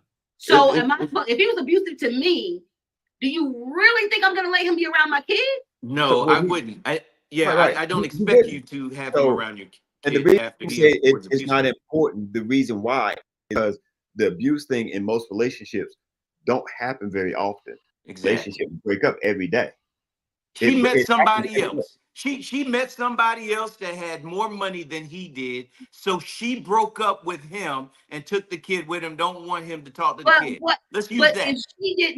If he didn't do anything to her and she's the reason why that she's moving on. Mm-hmm. I don't see, unless she is just a vindictive person, which goes back to what I said, he's talking about a particular kind of female. Yeah, he's talking about a lot of females that are out there. I'm not saying that in a negative way. I'm saying he just talked. Okay. This is what he's saying is this. Guys, these are things to look at when you decide to date a single mother. There's nothing wrong with dating a single mother. If that's what you like, I've done it, not a problem. But these are the things you need to look at. Okay. If you guys happen to be in a great relationship and you guys get into disagreement about something, y'all get mad at each other over something, because people that are both single, that happens with. No kids involved. Two people can come together, get along, and in 6 months, so they're going to break up. He's saying that when you're attached to the child and then this happens, you really don't have any access to the child, because I know women right now that when they break up with you, they're going to ghost you. They're going to make sure that the friends that y'all had together, I don't even mess with him no more, girl, block them. Yep. They would do that. Men do the same thing. Kind of woman. Right. But there's a lot of women that do that just in dating. That's right. So saying, hey, if you're going to date a single mom, these are some things you need to take a look at. Yep. I'm not saying not do it. He's saying, hey, these are things you need to look at. He said these are the reasons why you should not. Why you should not. He didn't say these are things you should be careful of. He said, this is why you should not. This is the reason why you should not. You should not. That lets you know he's saying do not. Right. Not that there are still great women out here who have kids who wouldn't do this. But he did say this. He said, first of all, the first statement that he made was talking about is not trying to bash women. He said, you can't say that and then bash women. You can't say that. He didn't bash women. What he did, it was giving you situations of reason why you might not want to date. If somebody comes, so let me play the next one. If they say Houston, yeah, I ain't trying to be disrespectful. What they get? They're gonna be saying something different. They're gonna be respectful. But you know what? Now here's the difference too. Men can say that to each other, and we take it a certain way and feel a certain way, but we're gonna kind of be like, okay, I see what he's saying. Now I ain't like the way he said it, but I see what he's saying. Okay, a lot of times, the same conversation too. Okay. Oh, we don't. We don't. Just like you said, certain kind of women will be okay accepting it. And certain kind of men gonna be okay with that conversation. You cannot act like all men on the same level, the same intellectual level. No, not at all. Because you got some men that go out here and get drunk every weekend, every night, sleep with a bunch of different women, and they call themselves men, and they think that is completely fine. Exactly. And then you got other men that don't do that. But here's the thing now, I'm gonna take this to a different level. That's the man that go out drinking every weekend and out here on a regular basis, sleeping with different women. It ain't even the same woman. So the women are sleeping with the same type of men. Yep. They still getting what they want to get. Yep. That's a whole different conversation. It is a whole different conversation. But the reason why I said that is because the choices that people make, men and women on both sides, make terrible choices. What I'm going to make sure we do is next weekend, I'm going to find some videos where the women are talking about men. There you go. And we're going to play those videos, and you're going to see how we're going to be like, yeah, I mean, that can be true. Yeah. Might be the case sometimes. But it's rare that I hear women go, well, yeah, that can be the case. What you said is that's just certain type of women. You don't never. Which means that some you don't see in it. some cases it's not. Right. But you don't. But you don't see it. I can see. I know. Okay. When I told you, you talking about is making a. I can talk from experience where if a man leaves, then the woman who has kids does everything she could possibly do, and this is his children, to not have him be around his kids. But guess what? When you want to be with that kid, that's a different. That's a different. That's not the parent. Right. But what I'm saying is, I see where a woman can be vindictive, and usually a woman is vindictive is because she's been cheated on, she's been lied to, or she's been deceived some kind of way. But not all the time. No. I said because she's vindictive. Right. It be because she's in her feelings because of something that he did to her. I can see that happening. Right. Now, you know what? I can see it that way because she was probably upset because he didn't make as much money as the next guy that came along. He didn't have a car like the guy. He didn't love me.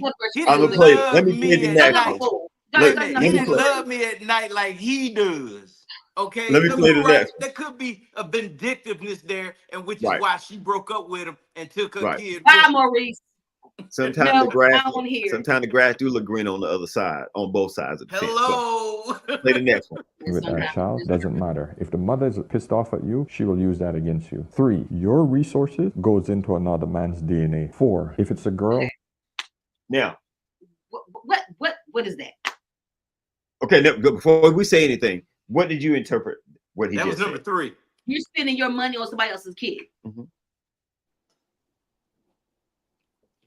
See? Yeah.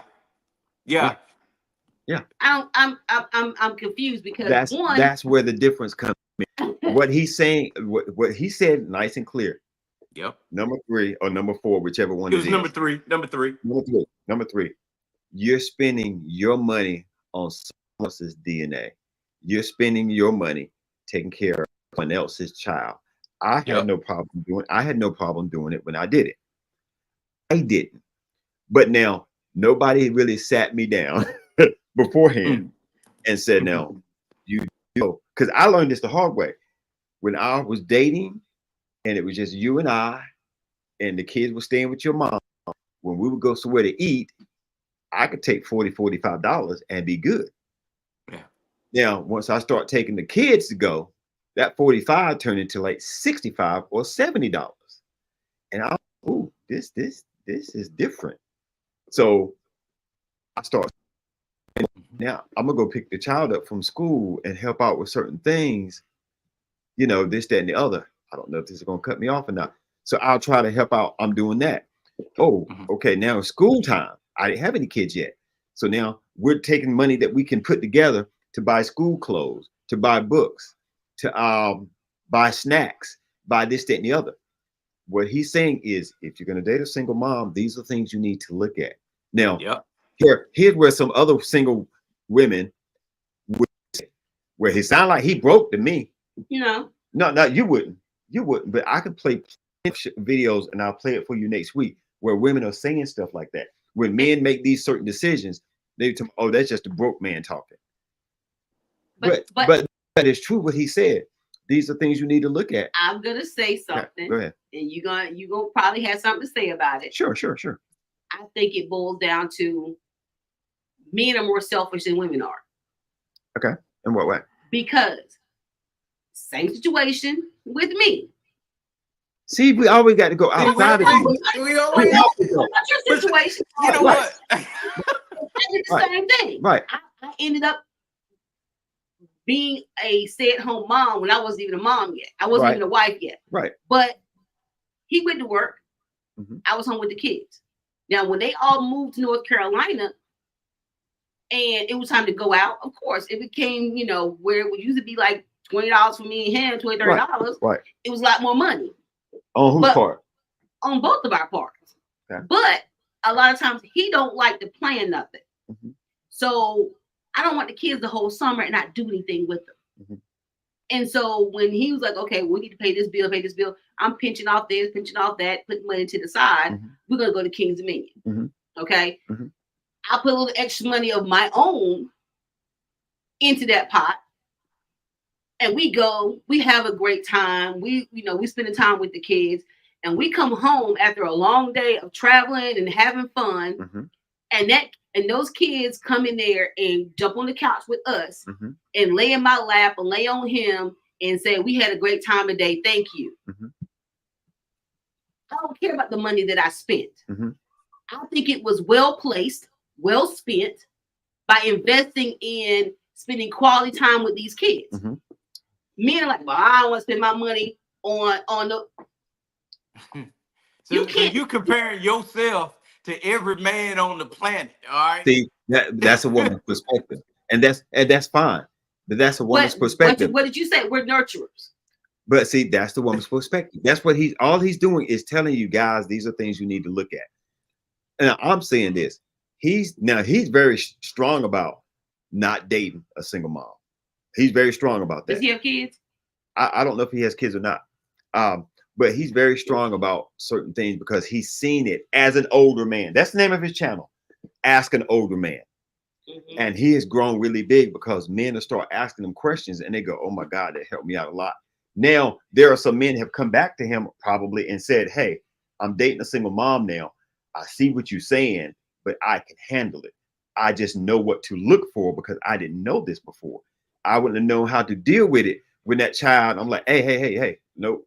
Your mom said you need to stay inside. You can't go outside today. She told you to stay in. You ain't my daddy, and he go out anyway.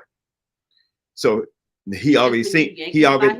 But see, you can't yank somebody else's child by the collar, because sometimes the mom is like, "Don't put your hands on my child. Don't do that." Well, so you have to deal with that. I think this is one thing. But if that was his child, he would look at the mother and go, "I'll put my hand on the child anytime I want because that's my child too."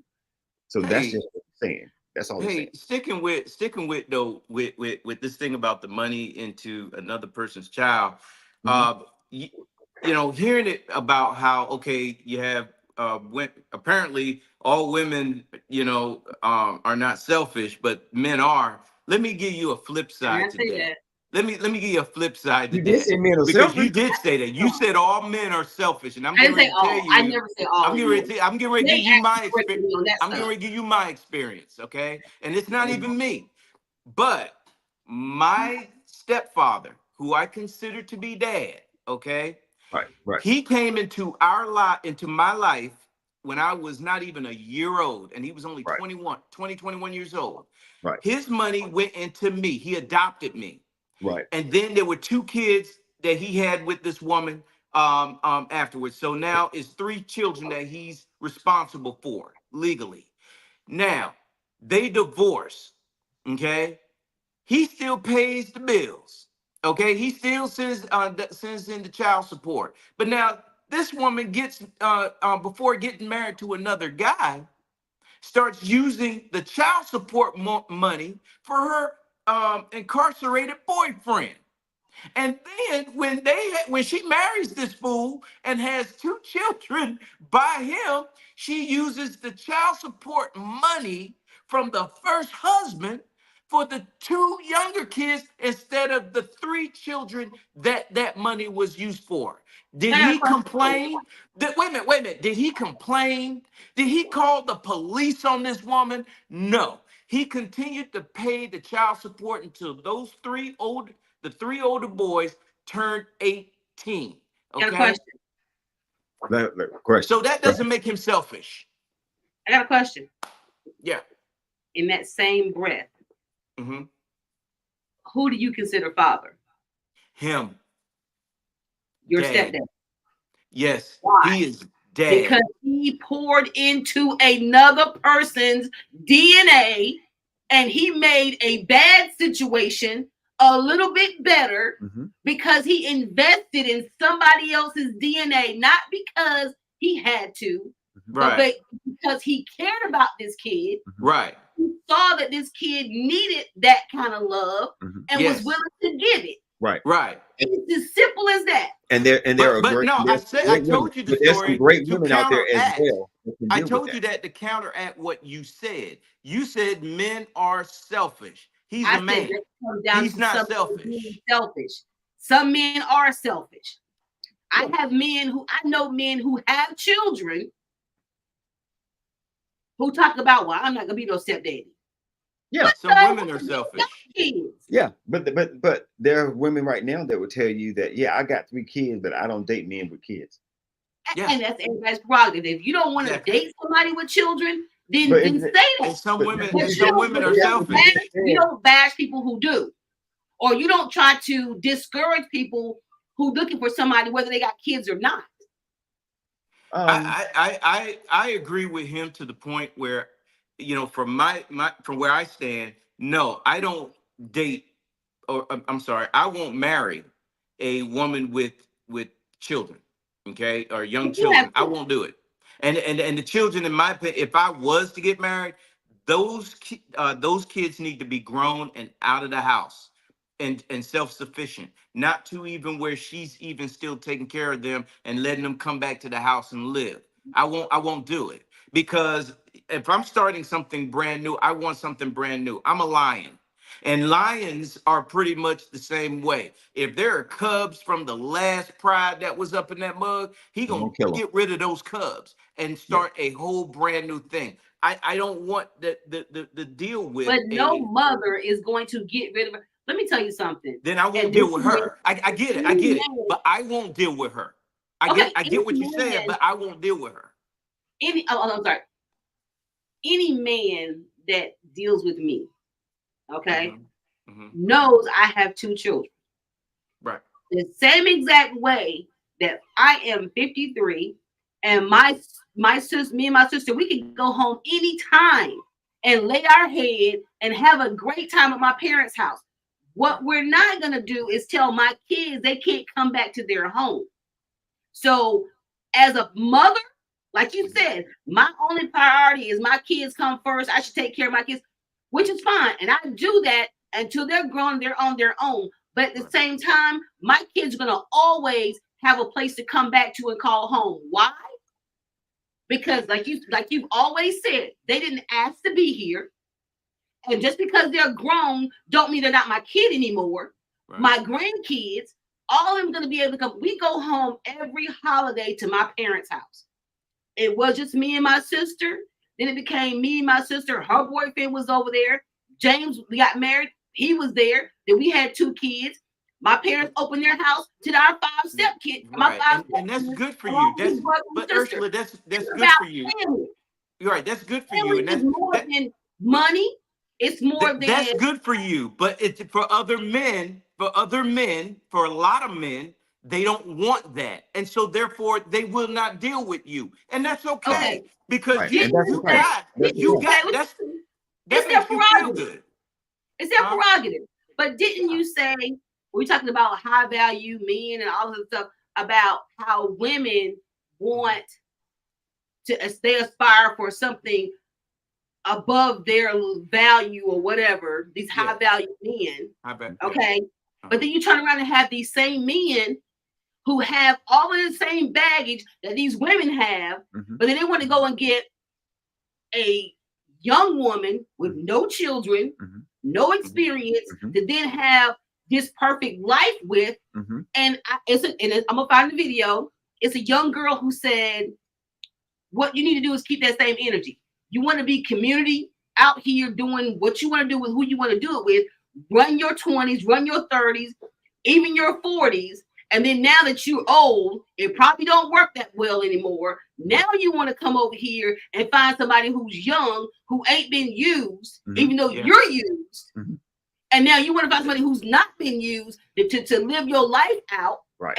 And take away their youth. How fair is that? Now let me say this. It doesn't matter. It's about choices. It's about it's about choices. Two, here's the difference. A woman, and they hate to say this, but statistically, I can pull this up by next week. A woman between the age of 18 to 27 is the prime for her as far if she wants to get married or find this great guy or whatever, on average. For men, we don't even cross that line until we get into our 30s and 40s and 50s. Because as a man gets older, he's more desirable by most women. Because why? Because he's more established. He got his finances together. If he don't have a house, he may have a condo, but he's got himself organized. But who's he attracting? The 20-something-year-old woman. And sometimes they're not interested in the 50-year-old, 40-year-old, 30-year-old woman. Why? Is because he may not be interested in someone that has already had the experiences. When he say, hey, let's go to the beach next weekend, she's not as excited about going to the beach next weekend as a younger woman that has not done it. Now, I'm not saying that it's fair, but we see that all the time. What do you see someone that making $200,000, $300,000 a year? You see him dating someone younger. Why? Because he can. Because he wants control. Because he can. Houston, I think it's wait a minute, hey, y'all. I think it's fair. Houston, I think it is fair, and I'm gonna tell you why I think it is fair. Control. Because in the beginning, a 19, 20 up to maybe 30. I'm gonna say 30. And that's being nice.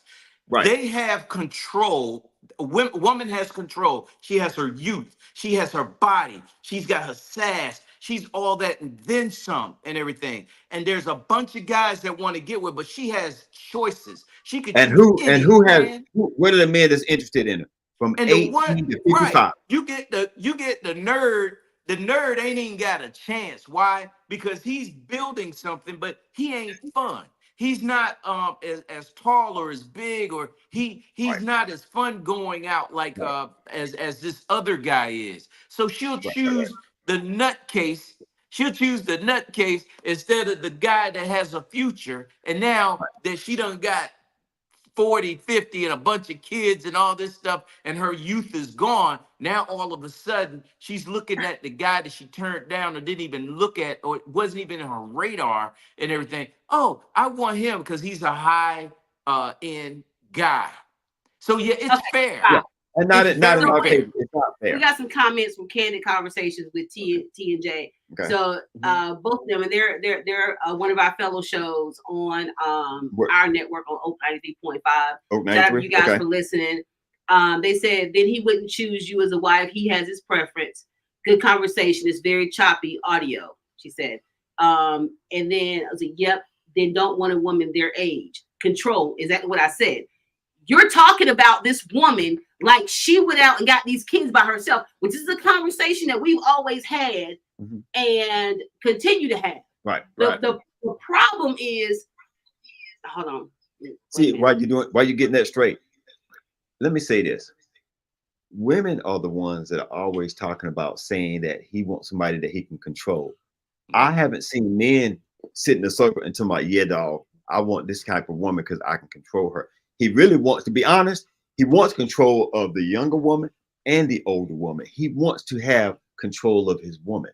Not saying that he's going to try to dominate everything, but at the end of the day, a man wants to be king of his castle. He wants to call you and say, hey, babe, can you go check on this for me? Can you do that for me? Can you do so and so and so? Yes, older and younger, you can get the same thing. But if you could have, and people hate this, when R. Kelly wrote that song, You Remind Me of My Jeep, why did it really resonate with men? Because we could relate to that. We understood that. We completely understood that. It's the same way now. As you get older, you look at things like, oh, wow, okay. You might not go there for that, but we still look at it like, it's not nasty. It's not crazy. It is to older women or to women, period. Back in the day, the guy that was 40 was marrying a 15-year-old. Yep. Back in the 60s and 70s, that's what, I mean, even so later is that than what we that. want to go back to? So that's what they were doing, because why? He finally got enough money together to have him a little farmhouse and to have something to bring her to. Now, as we get older, we're getting money to have something to bring someone to. Yep. So that's why some guys like younger women. I don't really care. I mean, there's been situations before I got married that I was dating someone. We played tennis together. We had a great time and we were cool.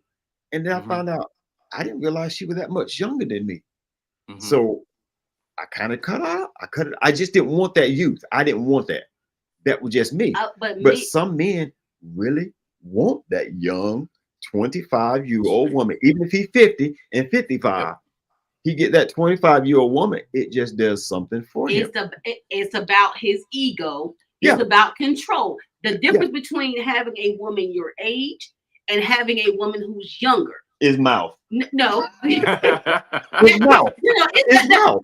Why am I gonna put up with mouth? You know if why? I got the money. You know why why? am I gonna put up with mouth? Because he doesn't want anybody with the same experiences that he has, who he can't BS around. See, he can't. He can't. No, you ain't gonna sit here and tell a woman my age certain things, but I know you're lying, or I know you're saying it to be manipulative. When you have a younger woman and you're feeding her money, you're feeding her all these things that she thinks got her eyes wide open, because then you can control her, you can manipulate her into being who you want to be. But but answer me this: all these young men, I mean these older men, who go get these younger women, okay, because they've got it together now, they have their money, they have their status. Okay. All you do is go get a gold digger, who then after 15 years, well, she's established and she got a bunch of babies with you, and she's getting this alimony check and this child support where she don't have to work again, and she leaves you and goes and get somebody her age or a little bit younger than her. What have you accomplished? I'm dead and gone, and by that time, we don't really care. Pretty much. Pretty much. I'm telling you. I'm telling you how men think. I'm not saying that it's right. I'm just being honest with you. That's what men think. That's the first thing you said made sense, because it ain't right. Right, but no, it don't make any sense. Okay, how old is there's a bunch of guys that are, especially white guys that are celebrities or white guys that own a company. They are like in their 50s and 60s and married to a 30-year-old. Why do you think they do that? It's their ego. They want something on their arm that makes them look good. So when if you had, let me ask you this: if you had $10,000 a month coming in, maybe not you, because you could be a little different. Let me say this to the audience: if a woman is making $10,000 a month, $15,000 a month, what does she do? A lot of times she's gonna be wearing name brand. She's gonna have a certain type of purse. Well, some women would do that. Right. A name brand, red bottom shoes. Gonna have a beautiful car. She's gonna have the best house. Why? Because of ego. She got the money to do what she wants to do. Same thing with a man. When he has money, he's gonna go do what he likes to do to feed his ego, which is buy a fancy car. He's gonna dress a certain way. He's gonna spend money on what he enjoys, which is women. I've seen guys go to the bar and go spend $500 at the bar on women that he don't know, and even men. Why? Feeding his ego. Some men do that. I would take the money and go buy some stocks and bond and take this one woman and let me roll with it. But a lot of how old would she be? What, the woman that I have? Yeah, but how old would that if you were single? If I was single, would you go and get you a 20-year-old? Would she be somewhere around? I just mentioned that doesn't work for me. Exactly. But that's me. I know a lot of now. That's me out of 25 women, 25 men. Maybe 6 of us really don't care for that real young. Mm-hmm. But look, out of 25, 5 of us. So the other 20 would be, yeah, give me that young thing. If I got money like that, yeah, give me that young thing. What do you keep seeing these rappers and stuff doing? If they but none of them have lasting relationships. The same way that the woman that he's dating his age still ain't a lasting relationship. No, but most of the time when they're in their mature age, George Lucas been with a black woman for God knows how long. Right. You know, Denzel, Samuel Jackson, Spike Lee, Magic Johnson. Right. I mean, it's it's when you just named 20. You can name 20 men, and I can show you 20,000 men that's totally opposite of that. No, I can name the people that I know. I know there's plenty of other men who have women their age. I'm just saying. I'm not saying that. I'm not saying all men. I'm saying that when you choose, you brought it up. You're choosing women who you're not gonna have a lasting relationship with. They're gonna only be there long enough to get their own experiences, realize they can have much more, or be with somebody more compatible. Right. And by that time, they secured a baby or two. They've gotten alimony. They've been with you for however many years. They got the alimony. Right. Now they get the best of both worlds. They get the money that they didn't earn. Right. So let me stop you right there. So I'm playing devil's advocate. So if I married a woman my age and we were together for 5 years and she's still gonna leave with alimony, she might not have the child, and we still divorced, same boat. No. It's the same boat. Because most women are not gonna leave a marriage without some kind of valid reason. You know, I'm saying most. Now, if that's the case, that means that 80% of marriages which are pushed and what's the word I'm looking for? I'm not talking about the cheaters. I'm not talking about. I'm just saying 80% of all marriages that end up in divorce are filed by women. 80%. And out of that 80%, what are the reasons behind it? Nobody knows the reason behind it. Most times is what they call irreconcilable differences. Irreconcilable. It doesn't matter. The bottom line is, and this is going off, and this is going by what you just said. Trump was married to, what was that woman that he was married to before? Ivanka Trump. Yeah, they were about the same age or close to it and everything. And they split, and then he ended up with someone else. She got out, with some type of value. She didn't earn the money and everything. That was his money that he got from his family. But wait, it doesn't really matter. Wait, they broke up. He went and got him a younger woman. Why did he do that? Why did he do that? What question? No, let me finish. He got him a younger woman. Right, but why did he? But then cheated on her with somebody else. Right. So really, but why did he? What was the whole? Because of his ego. Why did he do it? He wants somebody he can control. She was not American. Right. Because she really didn't speak English that well. Right. He had somebody that he could control, somebody that would look good on his arm, do what he said. That's what he wanted. So let me ask you this. So are you suggesting to a man to marry someone your age that will not listen to what you say? Who said she won't listen? I just asking you a question. You said that he's marrying a younger woman because he can control her. So are you telling him, but marry an older woman, someone that you can't? No. What are you saying? You don't need to control your woman. But see, that's what you're saying. I'm telling you why he's marrying the younger woman.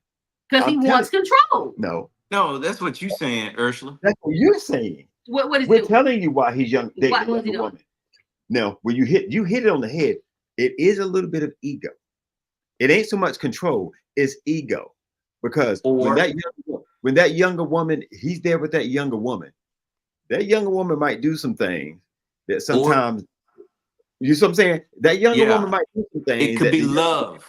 It could be love. Look, it could be love. Don't get me wrong. But, and there are going to be some 55-year-old women, 60-year-old women. There are going to be some older and some younger.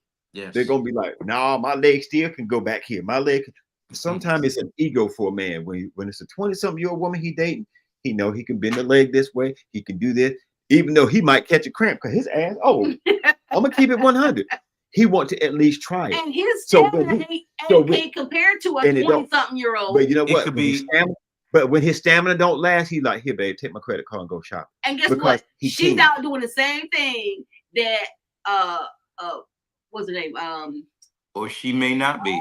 The girl from R. Kelly's video with Mr. B. Right. While he was out, he couldn't handle her in the bedroom. So she got his card, went shopping with his bodyguard, and she's knocking him down. That happens all the time. That happens all the time. Yep. Because he was not.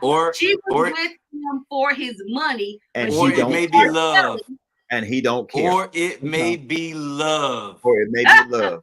Okay. And when they say, and a lot of times when they say she's in love with him, she's in love with what he does for her. He is and what if it is love? What if let's look at the ones that you ain't talked about, Ursula. What about if she is in love with that older man and would do anything for her, and he's in love with her and he would do anything for her? Is there control in there somewhere? You're gonna have to name me one, because the only one I come up with is the one that ended up dying. What was her name? If I name them, you wouldn't know. She was in her 30s. If I named them, you wouldn't know them. But there are people that fell in love and they are together to this day and everything. And they got they got grandkids, and he's on his way out, and he's on his way out the door. You know, here's the thing that gets me. Let me say this. The thing that gets me is this. When a man does it, it's always, not always, but a lot of times they tell me, look at me. Yep. His ego. Yep. He wants somebody controlling. But when a woman does it, there's a movie called Stella Got a Groove Back. They all love that movie. Girl. Oh, girl. All right, now girl. Look at she in her 40s and she got a fine 30-year-old. Okay, wait, stop. Pause, Some because do that. we ain't got but 3 minutes. Let me go ahead and correct you on that whole Stella Got a Groove Back. Mm-hmm. We had no problem with her getting her groove on. Mm-hmm. But ain't no woman 40 should be marrying a man who can't even buy alcohol. I don't care how fine he is. I think Chris Brown is fine. He can buy alcohol. He can buy alcohol. But look, I think he is absolutely gorgeous. Right. And just like any other woman, you got that lustful nature. You see him, I'm like, okay, child, bye. But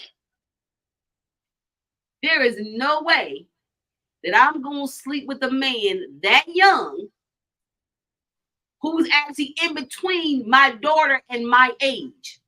Same thing. Now, if I even took the leap to sleep with him, there is no way I'm going to make him my husband. And you know what? It's going to be exactly what it is. And that's why these older men are messing around with these younger women, because they ain't going to look at really marrying them, but they going to enjoy them while they can. It's all about choices. Right.